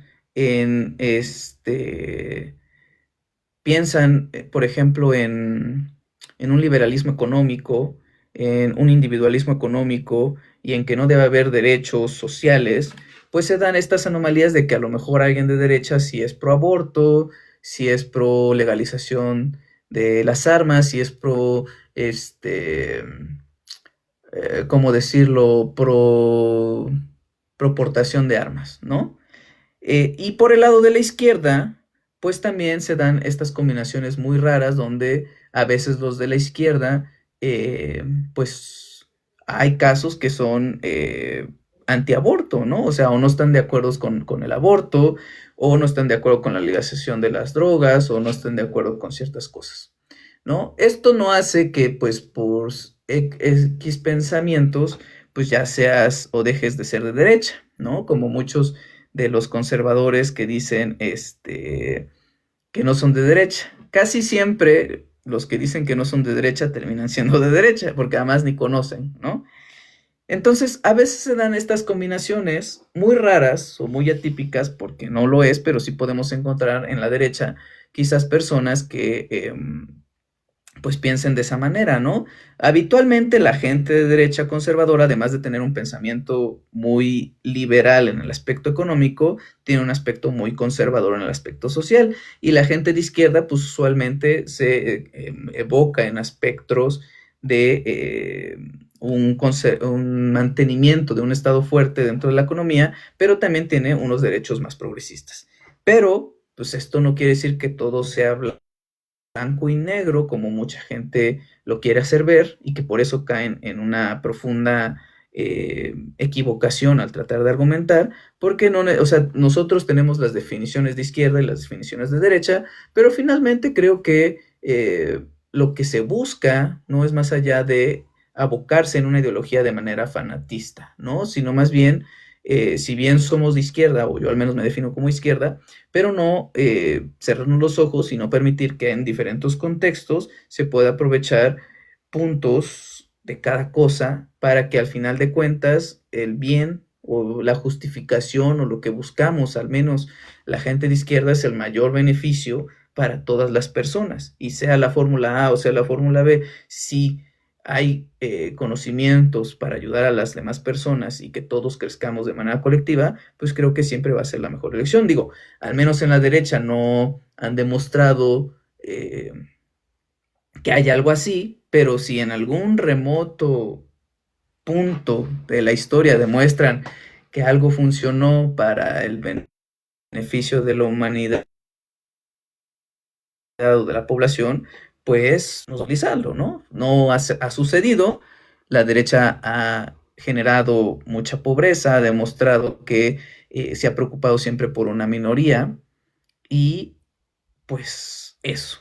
Y me explayé mucho, va, Stranger GPI, pero bueno, espero haber contestado tu pregunta de cómo defino yo la izquierda y la derecha. Si nos vamos de manera más teórica, pues hay más bibliografía, pero si no, no hablaríamos. Dice, es el proyecto del gobierno en turno que ante el gobierno tengan los mismos derechos. Efectivamente, ¿no? Cuando hablamos de programas sociales no es darle dinero a la gente nomás, es subsanar esas carencias que históricamente pues fueron. Claro que no nacemos en igualdad, por supuesto que no, pero es el discurso de la derecha, de la meritocracia, o sea, ¿cómo vamos a nacer en igualdad? Ojalá, ¿no? Si naciéramos en igualdad de oportunidades, puta, Salinas Pliego no sabe nada y es rico, es un profundo ignorante, racista, misógino, pero pues nació en privilegios y pues ni modos, ¿no? Un Salinas Pliego y un indígena no se ve igualitario en las oportunidades. Pues, exacto, ¿no? A eso voy. O sea, obviamente, ¿no? Y el hijo de una persona en carencias, pues va a tener mucho menos oportunidades que el hijo de Ricardo Salinas. Aunque lo odiemos, pero así es el sistema. Muchas gracias por esta explicación intelectual. Gracias, Stranger GPR. Pero bueno, nos vamos despidiendo. A menos que alguien quiera hacer algún comentario, participación o lo que sea, porque además ya hasta se me acabó mi agua. Pero, a ver, Fernando, una pregunta. A ver, dime, estimado Fernando, hazme tu pregunta. Hoy me voy a comprar una silla más cómoda también. Y la pregunta, Fernando, dice, el libro ese tiene dibujitos porque dudo que sepan leer quien lo compra. Sí, mira, tiene un dibujo aquí. Es una cabeza olmeca. Supongo que no sabes lo que es una cabeza olmeca. Y aquí está nuestro grandioso Tlatoani llamado Andrés Manuel López Obrador. Y también tiene otro dibujo, mira, de Andrés Manuel bien contento, riéndose de las mamadas que dices. Pero es lo que siempre comentamos, ¿no? Todos los que tenemos tiempo de estar acá, lo mismo de siempre. Lo mismo de siempre, que piensan que la gente de izquierda no sabe leer, que es ignorante. Pero bueno, sí sé, yo estudié y no me arrastro por 3,000 pesos. Pues yo tampoco, y también estudié, Fernando, y el hecho de defender las causas sociales no implica per se que estemos en contra de que a todos nos vaya mejor, ¿no? ¿O cómo ves, Fernando? ¿Quieres que te invite? Ah, no se puede. Pero bueno, son tan pobres de corazón que piensan que todos somos iguales. Pues es la historia de siempre, Durán. Nunca falta el conservador de derecha. ¿Y qué opinas de Adán Augusto? Pues ya hablamos de Adán Augusto muchas ocasiones. ¿Tienes alguna pregunta más interesante o te quieres sumar? Se acabó la corrupción, se acabó el huachicol. Somos iguales ante la ley, ante la vida y sus circunstancias no. Bueno, eso de somos iguales ante la ley lo pongo en duda, ¿no? Porque también tiene que ver el factor dinero, y el factor de los privilegios. O sea, normativamente, pues sí somos iguales ante la ley, operativamente lo pondría en duda. Ante la vida, sí, definitivamente todos sangramos igual, eh, todos vamos a morir, incluso Fernando va a morir algún día, como todos nosotros. Dice las mismas de siempre, eso no dice que estudiaste. Justo cuando nos vamos empieza el circo de comentarios. Sí, siempre llega uno, ¿no? O sea, te digo que por cada 10 llega uno, siempre. Pero bueno, eso es bueno, ¿no? O sea, por cada 10 siempre llega un conservador de derecha, que bueno, ya por eso los definimos para detectar. Y para quienes digan que no son, o sea, para quienes digan que no son de derecha, pues ya saben. Bonita noche a todos, descansen, me retiro. Nosotros también nos vamos retirando. Cuídense mucho a todos, gracias por acompañarme el día de hoy. Mañana vamos a seguir con la lectura y vamos a seguir hablando más de la cultura olmeca, ¿no? ¿Qué descubriremos de la cultura olmeca? No somos iguales ante la ley, recuerda el evasor de impuestos. Sí, o sea, imagínense cuántos años evadió impuestos. ¿Cuántos años evadió impuestos? Y mírenlo, hasta que le cayó. Pero pues cualquiera de nosotros mortales ya nos hubiera caído el chahuistle, ¿no? En fin, les mando un abrazo, cuídense, gracias por sus likes. Fernando, te miraste muy clasista con dudar que los seguidores de AMLO no saben leer. Así piensan. Siempre son los mismos. En fin, microbia, gracias por esos likes. Cuídense, les mando un abrazo. Nos vemos mañana. Chao.